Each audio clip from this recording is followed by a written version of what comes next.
Assalamualaikum warahmatullahi wabarakatuh. Saya Eka Chandra dari kelas Paralel 4 jurusan Ilmu Komunikasi Fakultas Sastra dan Bahasa Universitas Islam 45 Bekasi. Jadi di video kali ini saya akan menjelaskan tugas UAS mata kuliah karakter keislaman yang diampu oleh Pak Rizal Fahlevi dengan materi yang pertama pernikahan, yang kedua pendapat tentang pernikahan, dan yang ketiga penjelasan tentang makanan dan minuman yang halal dan yang haram. Oke, langsung aja ke pembahasannya. Oke, langsung saja ke pembahasan yang pertama, yaitu hukum nikah. Menikah merupakan salah satu ibadah yang diwajibkan dalam Islam. Bagaimana hukum nikah menurut Islam? Macam-macam hukum nikah dalam Islam. Yang pertama yaitu wajib. Hukum nikah menjadi wajib bila seseorang telah mampu baik secara fisik maupun finansial.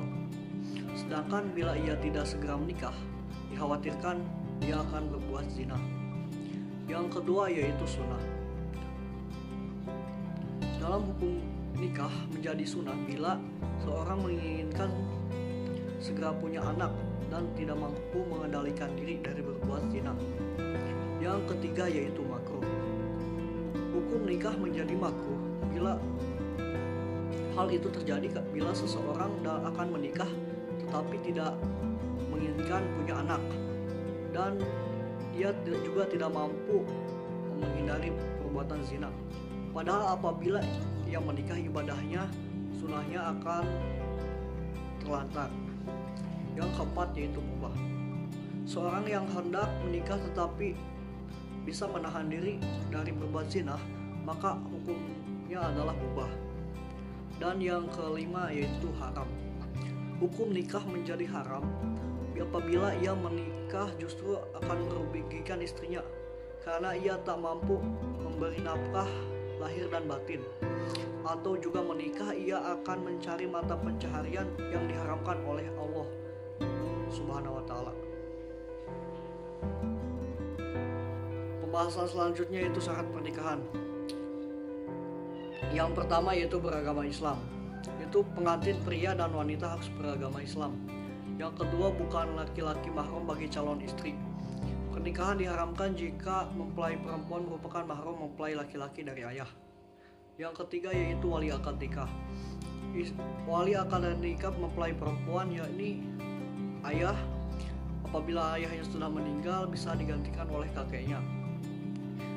Yang keempat yaitu tidak sedang melaksanakan haji. Pernikahan dilarang jika sedang melaksanakan ibadah haji. Dan yang kelima yaitu bukan paksaan. Syarat sah menikah terakhir yaitu menikah bukan karena paksaan. Karena pernikahan karena kedua mempelai untuk hidup bersama. Selanjutnya yaitu rukun menikah. Yang pertama harus ada mempelai laki-laki. Syarat sah menikah adalah adanya mempelai laki-laki. Yang kedua yaitu mempelai perempuan. Syarat sah menikah yang kedua yaitu adanya mempelai perempuan untuk dinikahi. Dan yang ketiga yaitu wali nikah perempuan. Wali nikah perempuan merupakan orang tua mempelai perempuan, yakni ayah, kakek, saudara laki-laki kandung, saudara laki-laki seayah, dan saudara kandung ayah. Yang keempat yaitu saksi nikah. Menikah sah bila ada saksi nikah. Tidak sah menikah seorang bila tidak ada saksi nikah. Dan yang kelima ijab dan qabul. Terakhir ini syarat sah nikah yakni ijab dan qabul. Ijab dan qabul adalah janji suci kepada Allah Subhanahu wa Ta'ala di hadapan penghulu, wali, dan saksi. Oke, pembahasan selanjutnya yaitu macam-macam talak. Yang pertama yaitu talak sunni, yaitu seorang suami yang mentalak istrinya dalam keadaan suci dan belum pernah digauli. Yang kedua yaitu talak bid'i, yaitu seorang suami mentalak istrinya dalam keadaan haid atau nifas atau suci namun sudah digaulinya, atau ditalaknya 3 kali dengan satu lafaz. Yang ketiga yaitu talak bain, yaitu talak yang menyebabkan seorang suami tidak memiliki hak rujuk lagi kepada suaminya. Bentuknya ada 5 macam.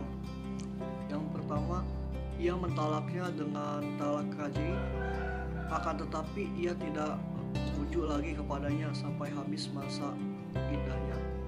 Yang kedua yaitu terjadi khulu, yaitu istrinya meminta cerai kepadanya dengan memberikan sejumlah uang atau materi. Yang ketiga yaitu kedua orang perantara menceraikannya karena melihat tidak adanya kecocokan lagi di antara keduanya. Yang keempat yaitu seorang suami mentalak istrinya sebelum menggaulinya. Yang kelima yaitu talak 3. Ia tidak boleh menikahinya sampai istrinya menikah lagi dengan laki-laki lainnya. Yang keempat yaitu talak raj'i, yaitu talak yang masih bisa dirujuk oleh suaminya walaupun tanpa ridho istrinya.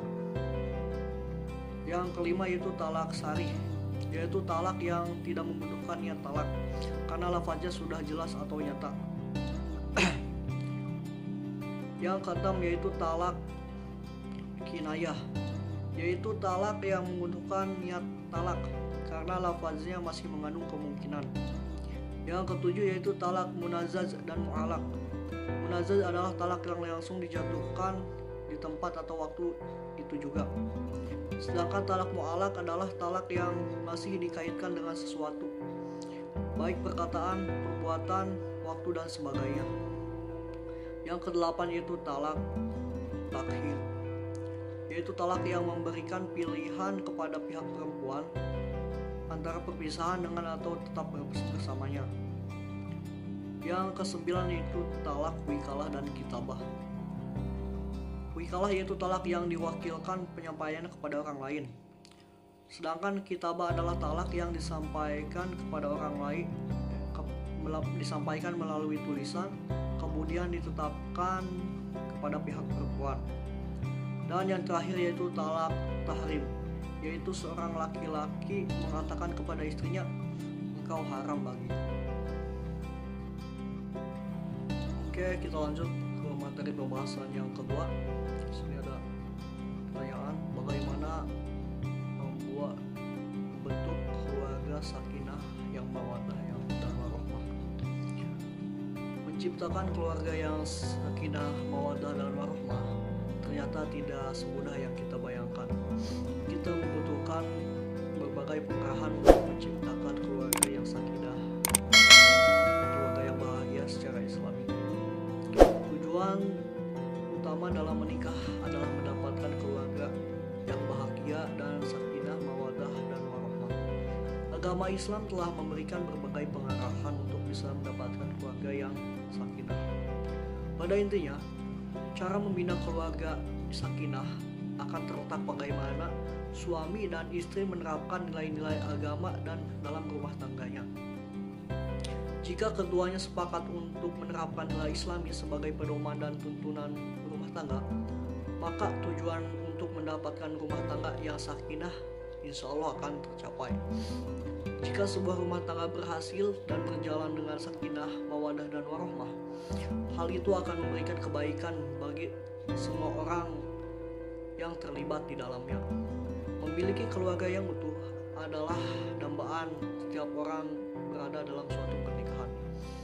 Untuk mendapatkan keluarga dan rumah tangga yang utuh diperlukan adanya cara membina keluarga dengan sakinah, mawaddah dan warahmah. Menikah adalah salah satu tindakan untuk mengikuti sunnah Rasul. Karena itulah orang yang menikah harus menjaga pernikahannya dengan baik agar kehidupan rumah tangganya menjadi tentram dan langgeng. Oke, lanjut ke pertanyaan kedua, yaitu bagaimana menyikapi pernikahan tanpa restu orang tua. Jadi, semua orang tua pasti ingin anaknya hidup bahagia dengan pendamping hidupnya kelak. Karena itulah beberapa faktor di atas dijadikan standar umum kebahagiaan seorang anak. Tentunya ini berdasarkan kacamata orang tua. Tidak ada orang tua yang menginginkan anaknya hidup menderita setelah menikah. Akan tetapi standar yang diterapkan orang tua untuk kriteria calon mantu idamannya seringkali tidak sesuai dengan apa yang diinginkan oleh sang anak.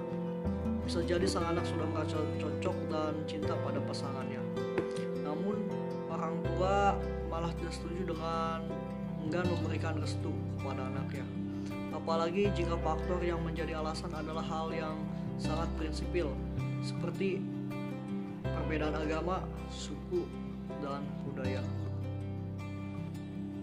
Oke, kita lanjut ke pertanyaan selanjutnya. Pertanyaannya, akhir-akhir ini di masa pandemi ini banyak sekali perselingkuhan dan perceraian. Jelaskan bagaimana faktor dan cara menyikapinya. Kalau menurut saya mengenai hal tersebut, perceraian dan perselingkuhan di masa pandemi ini dikarenakan faktor ekonomi ya. Karena di masa pandemi ini banyak sekali orang-orang yang kehilangan kerjaannya dan penghasilannya pun berkurang gitu, sehingga kebutuhan keluarga melonjak dan tidak tercukupi, dan orang-orang kebanyakan wanita ya tidak mau hidup begitu saja gitu, dan perselingkuhan, perceraian menjadi jalannya. Kalau menurut saya cara menyikapinya, kita sebagai orang-orang Islam, intinya kita harus bersabar ya, karena perceraian dan perselingkuhan itu diharamkan, dilarang oleh Allah Subhanahu wa taala. Ya intinya kan ini ujian dari Allah gitu. Kita harus sabar dan menerimanya gitu. Jangan ambil jalan keluar perselingkuhan dan perceraian. Oke, lanjut ke pertanyaan selanjutnya. Pertanyaannya, bagaimana pendapat Anda tentang poligami dan cara menyikapinya? Kalau menurut saya ya, poligami itu adalah hal yang wajar dan di dalam Islam pun diperbolehkan. Tetapi orang yang berpoligami harus bersikap adil. Dan apabila tidak bisa bersikap adil, sebaiknya jangan berpoligami. Dan bagaimana cara menyikapinya? Menurut saya, yang pertama, kita tak perlu membenci dan menentang keras. Yang kedua, bukan poligami yang salah, tetapi pelakunya. Yang ketiga, poligami hadir sebagai solusi, bukan sekedar keinginan suka hati. Yang keempat, mendewasakan diri agar selalu menjadi pribadi yang menyenangkan untuk pasangan. Dan yang terakhir, poligami hanya diperuntukkan bagi pria yang mampu. Jadi bagi pria yang tidak mampu, sebaiknya jangan berpoligami. Oke, kita lanjut ke pembahasan yang terakhir. Semua makanan dan minuman yang berada di muka bumi ini bermanfaat bagi pertumbuhan jiwa dan manusia. Menurut hukum asalnya adalah boleh dimakan, kecuali apabila yang dilarang oleh syarat Al-Quran dan hadis karena mudaratnya atau bahaya.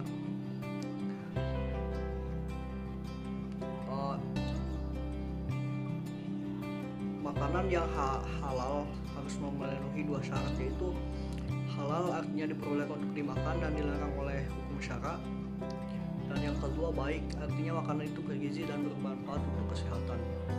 Dengan demikian, halal itu ditinjau dari ilmu Islam, sedangkan baik ditinjau dari kesehatan. Dalam Islam hal itu meliputi 3 hal, itu sebagai berikut. Halal karena zatnya, aben itu tidak dilarang oleh hukum syara.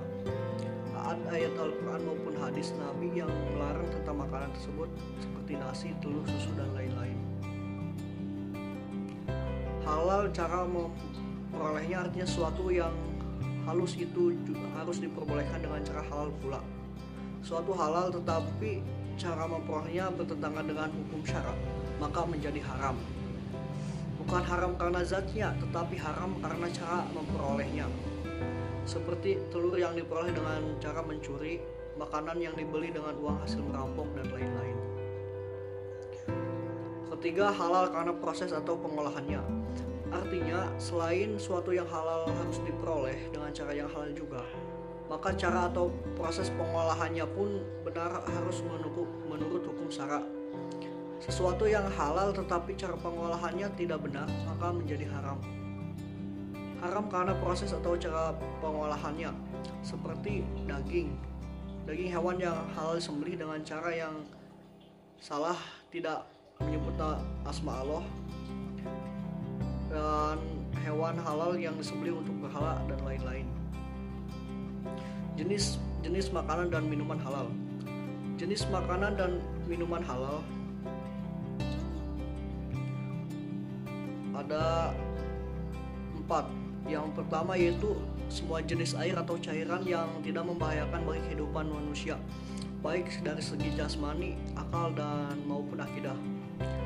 Yang kedua, air dan cairan yang tidak memabukkan walaupun sebelumnya telah memabukkan, seperti arak yang telah berubah menjadi cuka. Yang ketiga, air atau cairan itu berupa benda najis atau benda suci yang terkena najis atau mutan najis. Yang keempat, air atau cairan yang suci yang didapatkan dengan cara yang halal yang tidak bertentangan dengan ajaran Islam. Manfaat makanan dan minuman halal. Ternyata makanan dan minuman halal yang kita makan banyak sekali manfaatnya bagi tubuh kita. Badan kita menjadi sehat karena makanan yang halal sudah dijamin oleh Allah pasti baik untuk kesehatan tubuh kita. Oke, selanjutnya makanan dan minuman haram. Haram berarti dilarang oleh agama. Makanan dan minuman haram yaitu makanan atau minuman yang tidak boleh dimakan oleh orang muslim karena dilarang oleh ajaran agama. Semua makanan yang dilarang oleh agama pasti ada bahayanya, dan meninggalkan haram pasti ada manfaatnya. Jenis makanan dan minuman haram disebutkan di dalam Al-Quran surat Al-Maidah ayat 3, yaitu sebagai berikut. Diharamkan bagimu memakan bangkai, darah daging babi, daging hewan yang disembelih atas nama selain Allah, yang tercekik, yang terpukul, yang jatuh, yang ditanduk, dan yang diterkam binatang buas, kecuali yang sempat kamu sembelih. Dan diharamkan juga bagimu yang disembelih untuk berhala. Berikut contoh makanan haram. Yang pertama, bangkai kecuali bangkai ikan dan belalang. Yang kedua, darah kecuali hati dan limpa. Ketiga, daging babi. Yang keempat, daging hewan halal yang disembelih atas nama selain Allah. Yang kelima, binatang tercekik. Yang keenam, binatang yang mati terpukul. Yang ketujuh, binatang yang mati karena terjatuh. Yang kedelapan, binatang yang mati karena ditanduk binatang lain. Binatang yang mati karena diterkam binatang buas. Dan yang ke-10, binatang yang disembelih untuk berhala. Yang selanjutnya yaitu jenis minuman yang haram. Yang pertama, sejumlah jenis minuman yang memabukkan atau apabila diminum menimbulkan mudarat yang merusak akal, jiwa, moral, dan akidah. Yang kedua yaitu minuman dari benda najis atau suci terkena najis. Yang ketiga, minuman yang didapatkan dengan cara yang tidak halal yang bertentangan dengan ajaran Islam.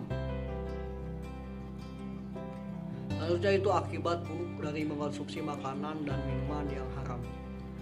Yang pertama, amal ibadahnya tidak akan diterima dan doanya tidak dikabulkan oleh Allah Subhanahu wa taala.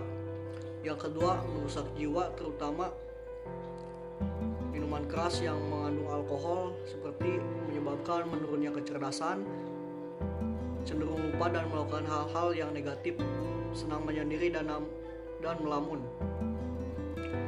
Yang ketiga, membahayakan kesehatan seperti wajah pucat, mata merah, mulut menjadi kering, berat badan menurun, kepala pusing, dan telinga berdenging.